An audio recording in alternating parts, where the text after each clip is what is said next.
আগের দিনে রাতে বেশ জমিয়ে একটা ঘুম দেওয়ার পর সকাল সকাল উঠেই স্নান সেরে রেডি হয়ে নিলাম। তারপর ব্রেকফাস্ট করতে চলে এলাম নিচে। প্রত্যেক দিনের মতো আজও ব্রেকফাস্টে অনেক রকমের আইটেম ছিল, কোনটা ছেড়ে কোনটা খাবো বুঝতেই পারছিলাম না। সাউথ ইন্ডিয়ান অনেক খাবারের সাথে বাঙালি খাবারেরও অনেক অপশান ছিল, তাই কোনো রকম অসুবিধা হয়নি আমাদের। আজ আমাদের আছে নর্থ গোয়ার ট্যুর। আজ সারাদিনটা আমাদের মোটামুটি বাইরেই কাটবে, তাই সেটা ভেবে ব্রেকফাস্টে একটু হেভি করারই প্ল্যান করেছিলাম। আমরা আমাদের প্রয়োজন মতো খাবার নিয়ে বসে গিয়েছিলাম এবং তারপর দেখলাম বাকিরাও একে একে নেমে এসেছে ডাইনিংয়ে। খাবারটা খেতে খেতে আমি ভাবছিলাম, বাঙালি সকালটা ঠিক চা ছাড়া চলে না।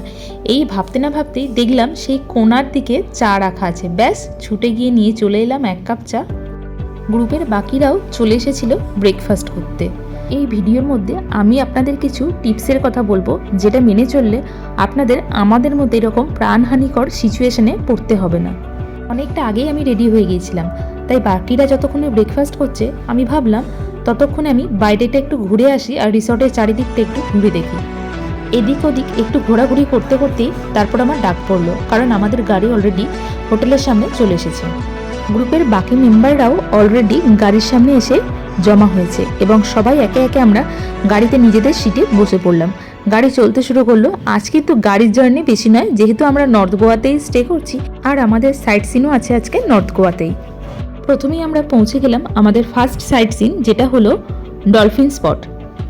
এখানে বোটে করে আপনাকে কিছু কিছু জায়গা ঘুরে দেখাবে। বোটের খরচা কিন্তু এটা আপনাদের পার্সোনাল। বোটের টিকিট নিয়েছিল পার হেড ওই প্রায় 350 টাকার মতো করে, আর এক একটা বোটের ক্যাপাসিটি ছিল মোটামুটি 30 থেকে 35 জনের মতো।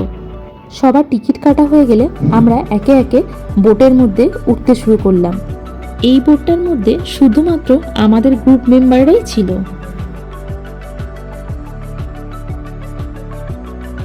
সবাই বোটের মধ্যে ঠিকঠাক করে উঠে যাওয়ার পর বোটটা চলতে শুরু করলো। এই বোট রাইডটা অনেকটা সুন্দরবন বা কেরলের ফিলিংস দেবে। বোট রাইডটা বেশ ইন্টারেস্টিং ছিল এবং আমরা বেশ এনজয় করেছিলাম। প্রত্যেকটা বোটের মধ্যে ওদের নিজস্ব সাউন্ড সিস্টেম আছে, যেটা ব্লুটুথ কানেকশনের মাধ্যমে নিজেদের ফোন থেকে নিজেদের পছন্দের গান আপনারা চালাতে পারবেন। নামে ডলফিন স্পট হলেও আমাদের কিন্তু কপালে ডলফিনের দেখা মেলেনি, তবে যাই হোক এর সিনিক বিউটিটা বেশ ভালো লেগেছে।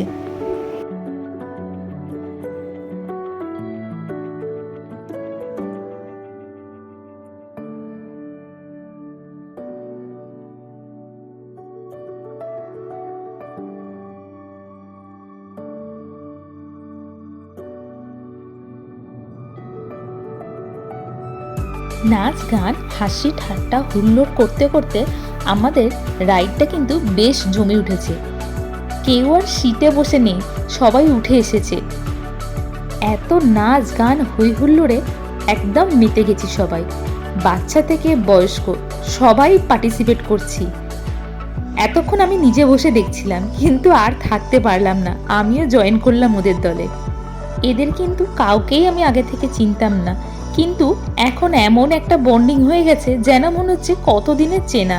কারো বাড়ি কাটোয়া, কারো বাড়ি চন্দননগর, কেউ আবার কল্যাণী থেকে, কিন্তু আগামী 4-5 দিনের জন্য আমরা সবাই কিন্তু একটাই পরিবার। আমাদের পরবর্তী ডেস্টিনেশন ছিল আগৌড়া ফোর্ট। এই ফোর্টে ঢোকার জন্য এন্ট্রি ফিস ছিল পার হেড 25 টাকা করে। টিকিট ঘর থেকে আমরা টিকিট কেটে নিয়ে দুর্গের ভিতরে প্রবেশ করলাম। ফোর্টটি সপ্তদশ শতকের পর্তুগিজ দুর্গ। আমি তো নাচতে নাচতে একাই ভিতরে চলে গেলাম। চারিদিকটা সবুজে সবুজ আর আকাশটা নীল, কি যে ভালো লাগছিল কি বলবো। আমি তো রাস্তা দিয়ে না হেঁটে ওই সবুজ ঘাসের উপর দিয়ে হেঁটে বেড়াচ্ছিলাম। ওই যে গোল বিল্ডিংয়ের মতো অংশটা দেখা যাচ্ছে, ওটাই হচ্ছে এই দুর্গের লাইট হাউস। আমি ভেবেছিলাম আমিই হয়তো একা পাগল যে এই গরমের মধ্যে গোয়ায় আসে, কিন্তু না, আমি ভুলছিলাম। আমি দেখলাম আমার মতো এমন অনেক লোক আছে যারা দলে দলে ঘুরতে এসেছে গোয়াতে। গেটে ঢোকার মুখে টিকিট জমা দিয়ে আমরা ভিতরে প্রবেশ করলাম। উপরে ওঠার জন্য সিঁড়িও আছে, কিন্তু আমরা ভাবলাম আগে নিচেটা ঘুরে আসি, তারপরে উপরে যাওয়া যাবে। ভিতরে ঢুকে তো আমি অবাক। আমি ভাবতেই পারছিলাম না এটা দুর্গ নাকি ইডেনের খেলার মাঠ। এত বিশাল এরিয়া জুড়ে আর চারিদিকটাই সমুদ্র দিয়ে ঘেরা। শত্রুরা যাতে সহজে অ্যাটাক করতে না পারে দুর্গের সেফটির জন্যই হয়তো সমুদ্রের কিনারে এই দুর্গ তৈরি হয়েছিল, সবটাই আমার অনুমান। এখান থেকে সমুদ্রের 270 ডিগ্রির ভিউ দেখা যায়। এটা হলো ক্যান্ডোলিমের সিনকোরিয়াম বিচের পাশে অবস্থিত। ধুম, দিল চাহতা হ্যায়, রঙ্গিলা এরকম অনেক মুভির শুটিং কিন্তু এখানে হয়েছে। বাইরেটা যেমন আগুনের মতো গরম, দুর্গের ভিতরটা কিন্তু সেই রকম এসির মতো ঠান্ডা। কি করে এটা পসিবল সত্যিই আমাদের জানা নেই। এখানে একটা সেলফি পয়েন্ট আছে, সবাই সেখানে ভিড় করে ছবি তুলছিল। আমরাও কিছুটা ফোনের গ্যালারি ফুল করে নিলাম এখান থেকে। এখানে বেশ অনেকটা সময় কাটিয়ে আমরা রওনা দিলাম আমাদের নেক্সট ডেস্টিনেশন, যেটা হলো ক্যালাঙ্গুট বিচ। ক্যালাঙ্গুট বিচ যাওয়ার পথে ক্যালাঙ্গুট মার্কেট পড়ে, যেটা কিন্তু বেশ বড় মার্কেট। ভিডিওর শুরুতেই আমি কিছু টিপসের কথা বলেছিলাম, আর তার মধ্যে একটা হলো গোয়া গেলে অবশ্যই কিন্তু সাথে করে ছাতা নিয়ে যাবেন। আমরা ছাতা নিয়ে যেতে ভুলে গেছি, মানে রোদে প্রায় পুড়ে যাওয়ার অবস্থা। শেষে এই ক্যালাঙ্গুট মার্কেট থেকে আমরা একটা ছাতা কিনে নিয়েছিলাম। গোয়ার বড় বড় মার্কেটগুলোর মধ্যে ক্যালাঙ্গুট মার্কেট কিন্তু অন্যতম। এখানে কিন্তু জিনিসের দাম অনেকটাই কম। মার্কেটে জিনিসপত্র দেখতে দেখতে আমরা এগিয়ে চললাম বিচের দিকে। গোয়ার রাস্তাঘাট ভীষণ ভীষণ ক্লিন, এটা আমার এত ভালো লেগেছে যে কি বলবো। এই মার্কেটে কি জিনিস নেই সেটাই আমি ভাবছিলাম। যাক, হাঁটতে হাঁটতে অবশেষে আমরা পৌঁছালাম ক্যালাঙ্গুট বিচে। এই বিচের গভীরতাও বেশ বেশি হওয়ায় এখানে কিন্তু সমুদ্রের জলে নামতে দেয় না। চারিদিকটা দড়ি দিয়ে ঘেরা আছে। বিচের সাইডগুলোতে রেন্টে চেয়ার পাওয়া যায়। এখন ঘড়িতে বাজে প্রায় 2:30। পেটে ছুঁচো ডন মারতে শুরু করে দিয়েছে, তাই আর বেশি দেরি না করে আমরা চলে গেলাম খাবার জন্য। ক্যালাঙ্গুট বিচের কাছে একটা হোটেলেই আমাদের খাবার ব্যবস্থা করা হয়েছিল। লাঞ্চের পর আমরা চলে গেলাম আমাদের পরবর্তী ডেস্টিনেশনে, যেটা ছিল চাপৌড়া ফোর্ট। চাপৌড়া ফোর্টটি চাপৌড়া নদী আর আরব সাগরের সঙ্গমস্থলে অবস্থিত। আর এখানেই আমরা সেই ভয়ঙ্কর বিপদের মুখে পড়েছিলাম। কি সেটা আমি একটু পরে বলছি। এই ফোর্টের উপর থেকে নদী আর সমুদ্রের সঙ্গমস্থলের যে একটা ওয়াইড ভিউ পাওয়া যায়, সেটা দেখলে সত্যিই মন প্রাণ জুড়িয়ে যাবে। ফোর্টের উপরে এত হাওয়া ছিল, এতটা রোদ থাকা সত্ত্বেও আমাদের কিন্তু একটুও গরম লাগছিল না। ফোর্টের উপর পর্যন্ত উঠতে গেলে অনেকগুলো সিঁড়ি অতিক্রম করতে হবে, অন্তত 60 থেকে 70টা সিঁড়ি তো উঠতেই হবে। সূর্যের আলো জলের মধ্যে পড়ার জন্য যে রিফ্লেকশন হচ্ছিল, আর তার সৌন্দর্য কি অসাধারণ, সেটা সত্যিই বলে বোঝানো সম্ভব নয়। এখানে বেশ কিছু ছবি টবি তোলার পর আর সময় কাটানোর পর আমরা নিচে নামতে শুরু করেছিলাম। আর এখানেই আমাদের জন্য সেই বিপদ অপেক্ষা করছিল। এক বিষধর সাপ সিঁড়ির মধ্যে নামছিল। একটু অন্যমনস্ক হয়েই নামছিলাম, আর একটু হলে সেই সাপের ঘাড়ে পা তুলে দিতাম। জানি না তারপরে যে কি হতো। তাই আপনাদের বলছি, আপনারা যখন এই ফোর্টগুলোতে ঘুরতে যাবেন তখন একটু সাবধানে হাঁটাচলা করবেন, কারণ এইগুলো অনেকটাই পরিত্যক্ত। তাই এইসব প্রাণীরা এখানে বেশ স্বচ্ছন্দে বসবাস করে। যাই হোক, সেই ট্রমা কাটিয়ে আমরা চলে গিয়েছিলাম আঞ্জুনা বিচে।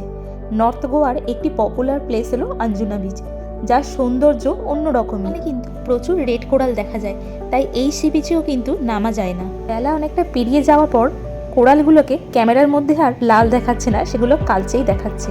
আঞ্জুনা বিচে বেশিক্ষণ ছিলাম না, কারণ আমাদের আরও একটা জায়গায় যাওয়া বাকি ছিল, সেটা হলো লাস্ট ডেস্টিনেশন বাগা বিচ। বিভিন্ন অ্যাক্টিভিটিসের জন্য বাগা বিচ কিন্তু বেশ ফেমাস। এছাড়া এখানে সন্ধ্যের পর ক্লাব, পাব এবং ক্যাসিনোর রমরমা চলে। বাগা বিচের আসার পর আমি একটু পা ভিজানোর সুযোগ পেয়েছি। এতক্ষণে মনে হচ্ছে সি বিচে এসেছি। এটা ছিল আমাদের লাস্ট ডেস্টিনেশন, তাই বাড়ি যাওয়ার কোনো তাড়া ছিল না। এদিক ওদিক ইচ্ছে মতো ঘোরাঘুরি করলাম। আর এখান থেকে আমাদের হোটেলের ডিস্টেন্সও বেশি নয়, ওই 3 থেকে 3.5 কিলোমিটারের মধ্যে।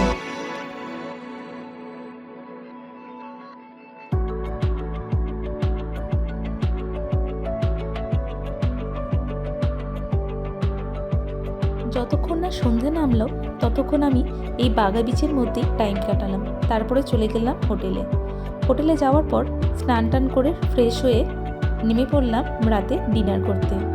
শরীর প্রচুর টায়ার্ড ছিল, সারাদিন প্রচুর হাঁটাহাঁটি হয়েছে, তাই আর বেশি সময় নষ্ট না করে ডিনারটা তাড়াতাড়ি সেরে ফেললাম। আজ রাতে আমাদের গ্রুপের অনেকেই যাবে বাগা বিচে পাবে। ডিউটির টাইমে এত নাইট ডিউটি করি যে অন্য সময় আর মনে হয় না কোথাও নাইট আউট করি। তাই আমি আর বেশি এক্সপেরিমেন্ট না করে খাওয়া দাওয়া করে আমি রাতে একটা লম্বা করে ঘুম দেব, এটাই ডিসাইড করলাম। আজকের মতো ভিডিওটি এখানেই শেষ করছি। পরের ভিডিওটি বলবো।